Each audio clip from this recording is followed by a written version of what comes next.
ghostwriter, the ghostwriter, ghostwriter, the ghostwriter, the ghostwriter, the ghostwriter. The way I see it, rap is rhythmic poetry. It's poetry to music, and it's a form of expression. So it's kind of universal, whereas you can talk about a lot of various things, and it just so happens that rap music is the language of the young generation, the youth today, and even Xers. We grew up in that era. So hip-hop is utilized, to communicate the message of the gospel, the message of Christ, to people who can relate to the music. Yeah, I think it's praiseworthy because people can come into the knowledge of Christ or to God through the music. So while some may choose to use it as a form of worship, it could also be used through proclamation, proclaiming. It could be used in a prophetic sense, speaking truth to power. Hip-hop has a history of advocating social justice. During the early years of hip-hop, it was used as a voice of the community. So in the same way, it could be used as the voice of the prophet, the prophets of God, to speak truth to power. I think, first of all, through having something to say and having hot music. I think the music is going to get their attention, but in terms of what you said regarding speaking truth to power, I think liberating the youth, when they see you advocating for them and addressing issues that they're faced with, issues that affect them every day, I think that'll get their attention, you know what I'm saying? I think kids need to be educated on the reality of God, you know what I'm saying, that God is real and that He's worthy of our attention, you know what I mean? And if He's real, then it's worth exploring what is His expectations of us. That's for one. Secondly, I would say that kids need to be educated on their purpose, that if there is a higher being, a creator who created us, we were created with a purpose, right? They also need to be educated on divine identity, their identity in Christ. Those are huge for me. Purpose, identity, and destiny. That it's inevitable, that you're going to spend eternity somewhere. I think it is I wouldn't say solely about education. It's about having fun.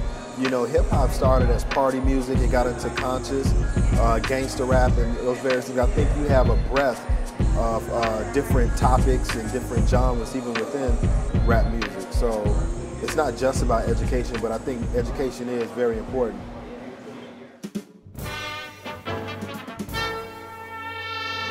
I think that when you say biblical, what comes to mind for a lot of folks would be like Christian rap,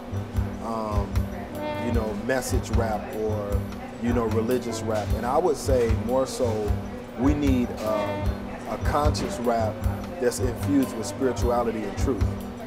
You know what I mean? I think for too long we focused on preaching at people about our message through rap, and I think that we've only reached church kids. We reached the pastors and church leaders kids, the kids within the four walls of the church. That's cool, because those people need to have forms and music genres to express themselves, and music genres in the church that they can relate to and make them feel more comfortable coming to church and can vibe and have a good time in church. But at the same time, I think there's a market of seekers, a market of non-believers, a market of the lost who not going to just flip on some Christian rap or go out and buy Christian rap. So I think it's important for Christian rappers to be wise as serpents, gentle as doves, and to really speak to the issues that concern us today. Like education, school reform, the school-to-prison pipeline, the privatization of prisons, and all of these things, but through a Christian-based theological lens. I think coming at these issues from a Christian worldview would be refreshing to the hip-hop culture. I think you start in the streets with it. I think you get blessed by the church, you get affirmed, You know, you get the hands laid on you and you get sent. But I think it's in the streets is where you make your impact. I mean, that's what we are. We're street poets, you know. And I think that we have to show ourselves human, you know. And you talked about different issues. I think we have to create music to show that our issues are the same. You know what I mean? But I just have a different perspective because of my relationship with God through Christ. You know what I'm saying? You know, we need to be talking about our struggles, you know? I don't know, and I don't know that we should even look to do that because the mixtape game has revolutionized the music industry as it stands today.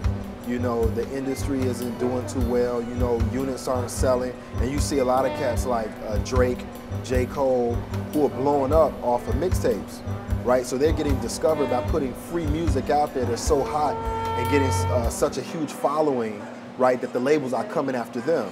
So the whole game has changed. We're past that time where you will put out a demo, you know, you'll be this kind of studio rapper, closet rapper in your basement, put out 3 hot songs and shop it to people. Nobody cares about that anymore. People want to see that you can sell units. And I think we've even gotten past that to the point where people want to see that you can galvanize people and draw a following.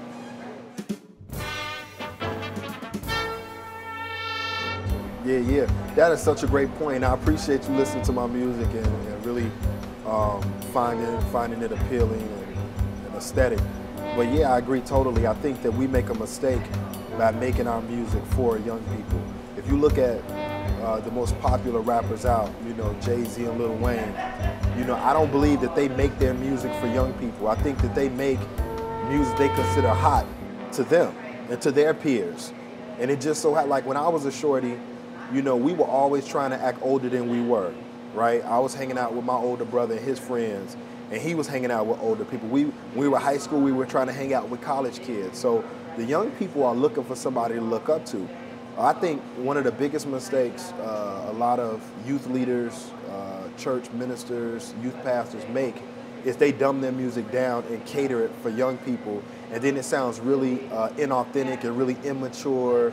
It doesn't sound genuine. It sounds kind of phony, you know, like a carbon copy. But I think when I'm honest, you know what I'm saying, with who I am and where I am, and I just make beautiful music, just make hip hop from my heart, and it's hot, I feel like it'll be appealing. And one of the things that I've always had a passion to do is to be a bridge, you know, to the older generation, for the older generation or younger generation, because again, I talked about that missing generation, the Xers.